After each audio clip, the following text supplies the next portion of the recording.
Good morning. Today we are going to start the poem I Hear America Singing, written by Walt Whitman. I hope all of you have a clear idea about the writer Walt Whitman. I Hear America Singing is a poem by the American poet Walt Whitman, first published in the 1860 edition of his book Leaves of Grass. Though the poem was written on the eve of the Civil War, it represents a vision of America as a harmonious community. Moving from the city to the country and the land to the sea, the poem envisions America as a place where people do honest, meaningful, and satisfying work and celebrate that work in song. I already told you the poem I Hear America Singing is written by the famous American writer Walt Whitman. The poem is taken from his very famous work Leaves of Grass. It's 1860s edition. Actually, this poem was written on the eve of the Civil War. Through this poem, he speaks about the vision of America as a harmonious community. Moving from the city to the country, the land to the sea, the poem speaks about America as a place where people do honest, meaningful, and satisfying work and celebrate that work in song. America emerges from the work of these many and diverse individual people. Their separate work comes together to form a coherent whole. In this way, the poem's account, America is a nation where individuality and unity are balanced, each producing and reinforcing the other. Through this poem, he speaks about the people who do different jobs. And he also reminds us their separate work comes together to form a coherent whole. That's why America is a nation where individuality and unity are balanced, each producing and reinforcing the other. Then we are going to speak about I Hear America Singing, the poem's setting. As its title suggests, this poem is set in the United States. It is not set in a specific place in the country. However, say New York City or the Rocky Mountains. About the setting of this poem, definitely we can say that this poem is set in the United States. It may be in a specific place in the country. We can say it is in New York City or the Rocky Mountains.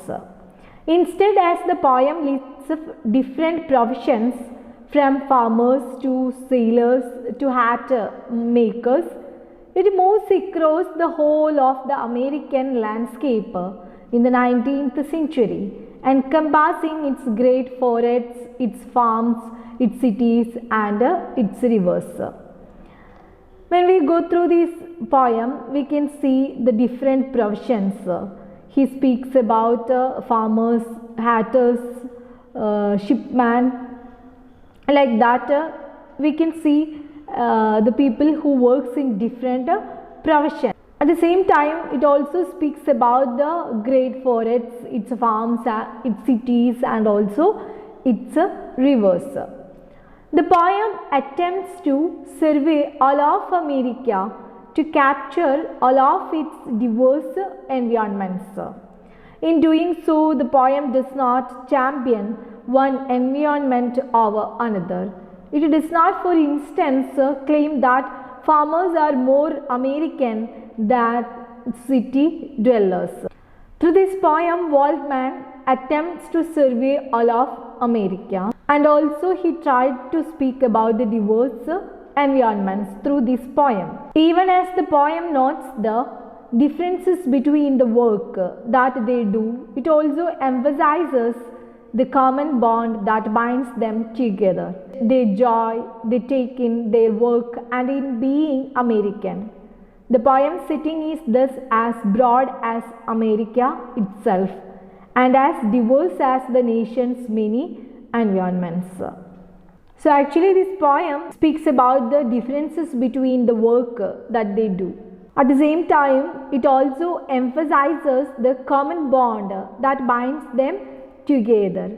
People, they are doing different jobs, but we can see the harmony among them. That's why I told you the poem setting is thus as broad as America itself. It speaks about the diverse as the nation's many environments. Then we are going to speak about a literary context relating the poem I Hear America Singing.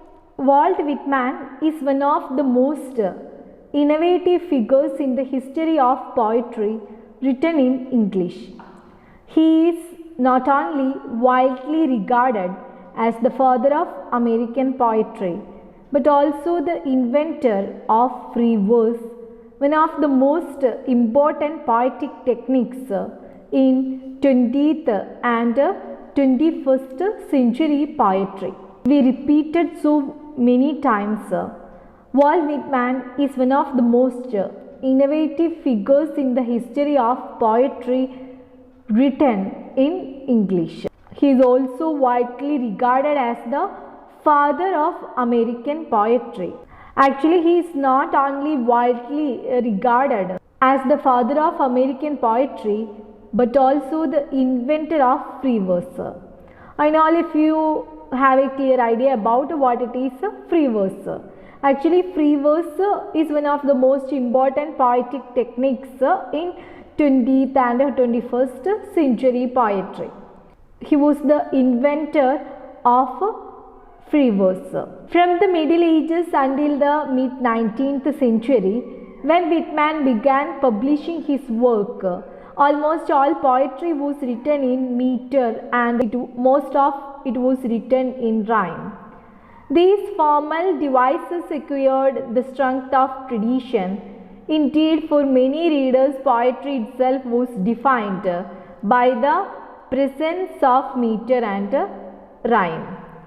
So we can see that in the mid of 19th, writers used meter and rhyme to write poems. But such devices also acquired the weakness of tradition. Instead of offering freedom and possibility, they constrained poets, forcing them to work with techniques developed long in the past. Because of this technique, poets are forced to use meter and rhyme. They had their own limitations to express freely. From the earliest stages of his career, Whitman wanted to break free from everything antiquated and European to develop a genuinely American poetry that was responsive to the unique energies of American life and the rhythm of American speech. In crafting this distinctly American poetry, Whitman was inspired by the American transcendentalist philosopher Ralph Waldo Emerson.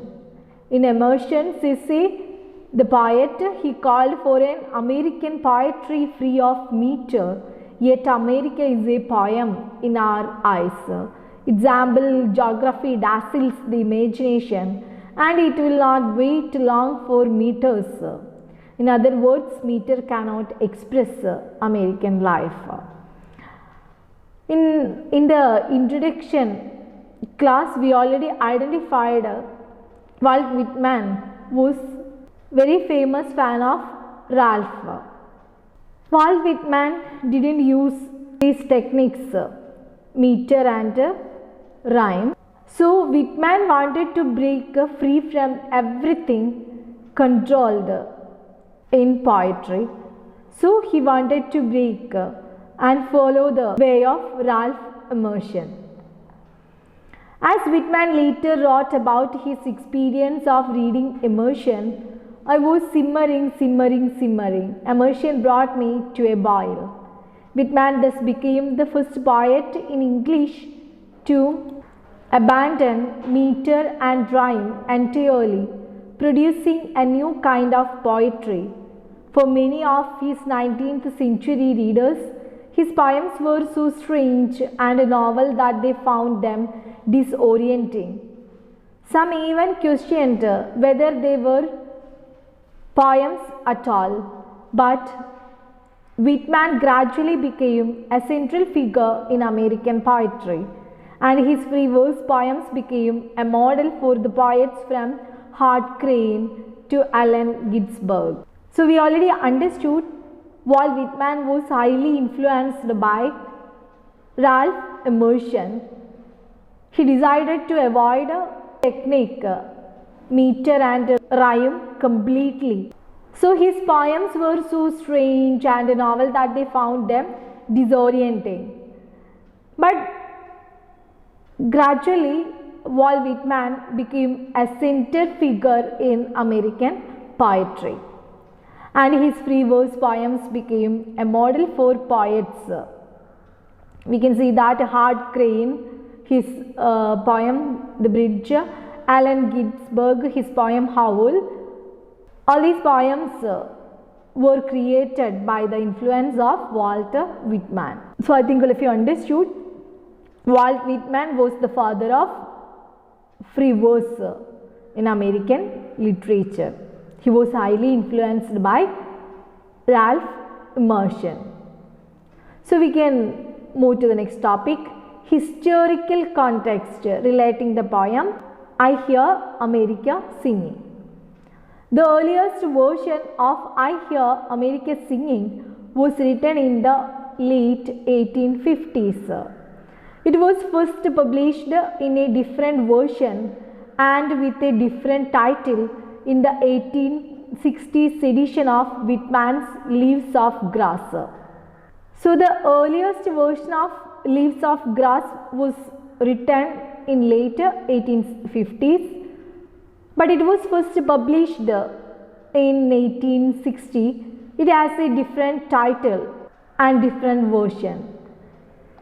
Then Whitman published 6 different editions of the book during his lifetime, beginning in 1855 and ending in 1891 to 92.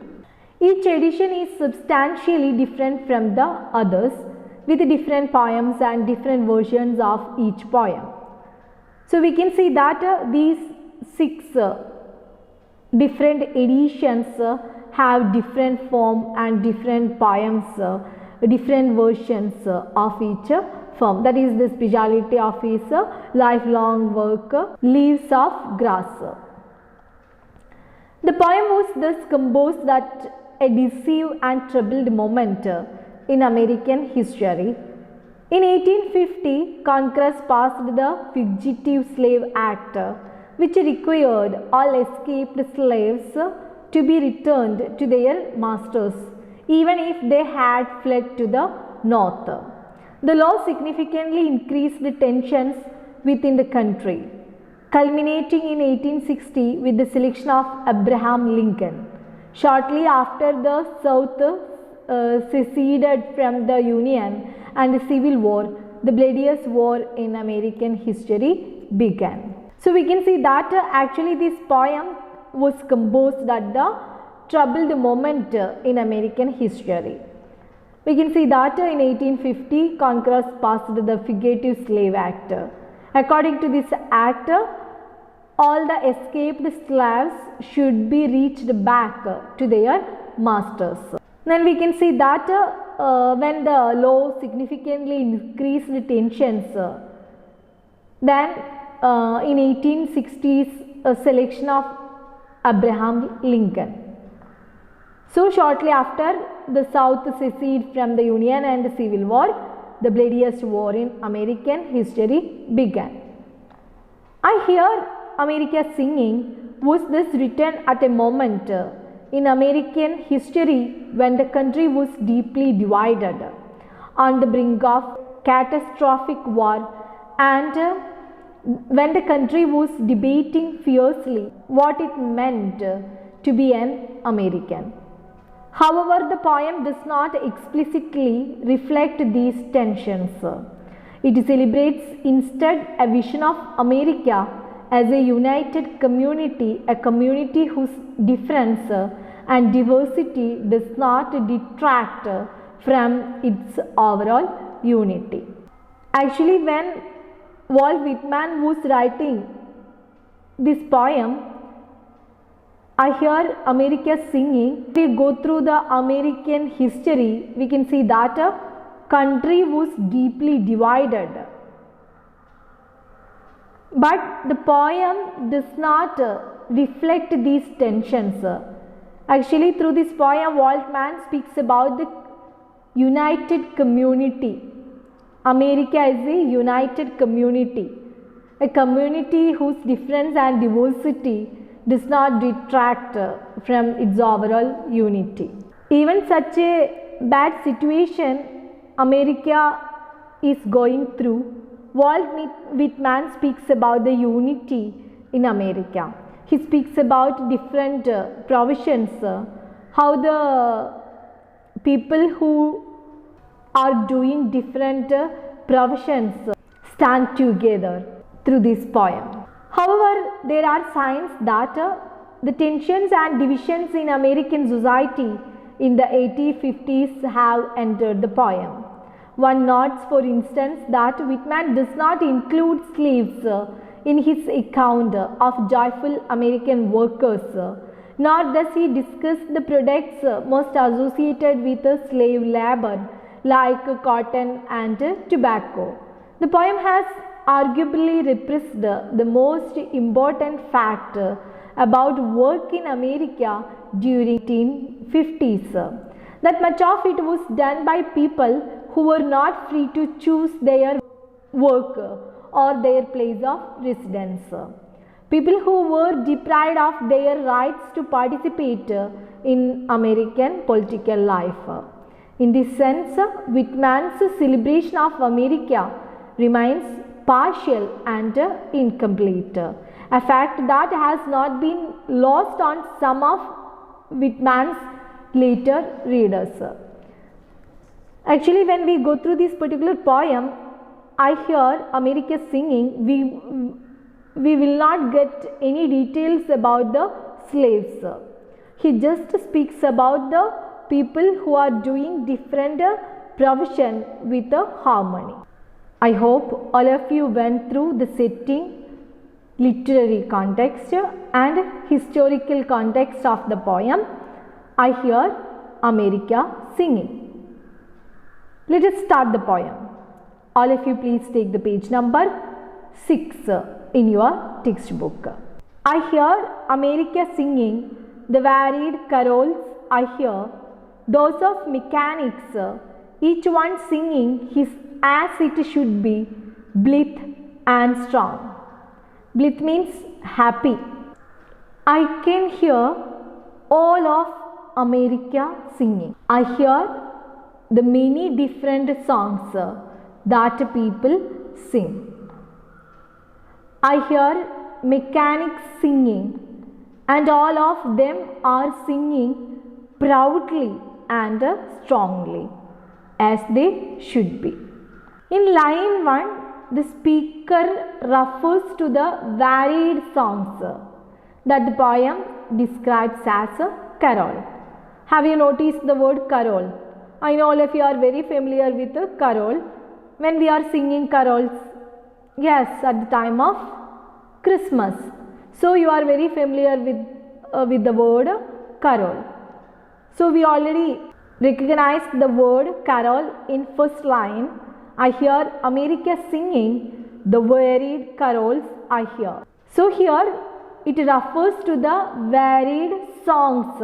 It is the only time in the poem that the speaker uses a specific descriptive word for those songs. Otherwise, the author simply describes the various workers that populate the poem sings. It is a suggestive and interesting choice. Carols are not only very joyful songs, but they are also often religious songs. Am I right? The poem is otherwise empty of references. Definitely, carol, it is a joyful song. At the same time, it is also the religious song. The poem is otherwise empty of references to religion. In this sense, the carols are probably symbolic. They represent the passion, energy, and dedication that Americans apply to their country, a passion which is so deep and satisfying it has replaced religion. So there is no need to compare the word carol with religion. Actually, he uses this word carol to speak about the passion, energy, and dedications that Americans apply to their country. Through this poem, he speaks about the people who are doing different professions. All of them are enjoying their profession.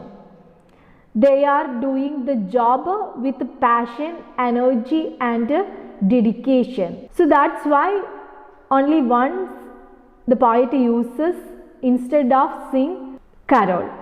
I hope all of you got the idea clearly. Next lines. The carpenter singing his as he measures his plank or beam. The mason singing his as he makes ready for work or leaves off work.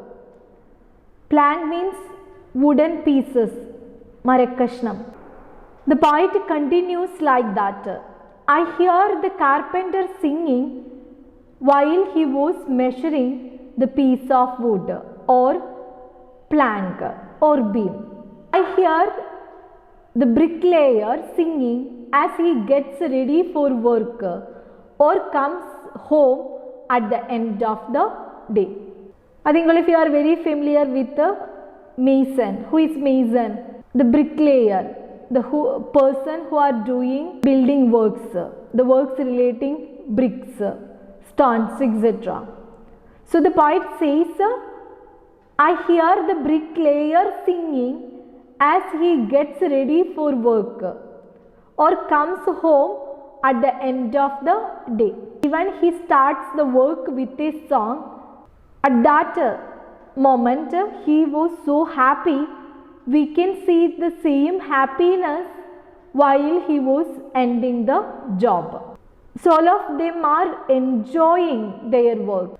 They are doing different professions, but at the same time, all the workers are very happy while they are doing the job. They are enjoying themselves.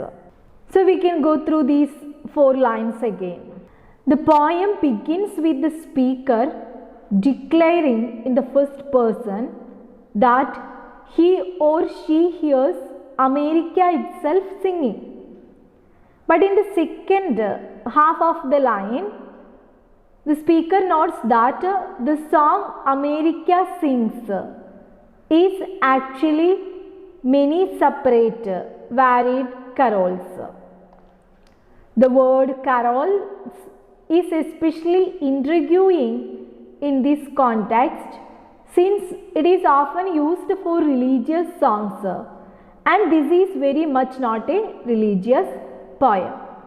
We already identified the poem starts with the first person narration. The second half of the line, the poet speaks about carol.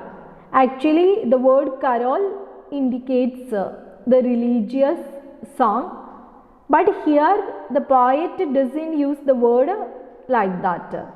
We already spoke about the word carol in detail just before. The word suggests that Americans dedicate themselves to their country and their work with a passion and devotion that approaches religious faith. The speaker then moves on to note some specific songs being heard, those of mechanics, carpenters, and masons. The speaker will follow this pattern throughout the rest of the poem, celebrating working Americans whose lives are humble and whose work is often difficult and physical. We already met mechanics, carpenters, masons. We also understand all these workers are very happy while they are doing their own job. They are enjoying themselves. Through these lines, Walt Whitman reminds us Americans are very humble. Even their works are difficult and physical, but they are enjoying themselves. I think all of you notice the word blithe. Blithe means happy. The fact that their songs are blithe, meaning cheerful and strong, underscores the speaker's broader vision of America as a place where people find joy and fulfillment in their work. And as the poem describes these people, the speaker notably avoids using much fancy literary language. Instead, the poem's tone is casual and conversational. By using the word blithe, the poet reminds us all the people who are doing different professions, they are very happy while they are doing their work. In these lines, poet deliberately avoids using much fancy literary language. Actually, the poem's tone is very simple. It is casual and conversational. So all of you can easily understand through these lines what the poet intends. So all of you please go through these lines well. At the same time, you should have a clear knowledge relating setting of the poem, literary context, historical context. We will continue the poem in our next class. Thank you.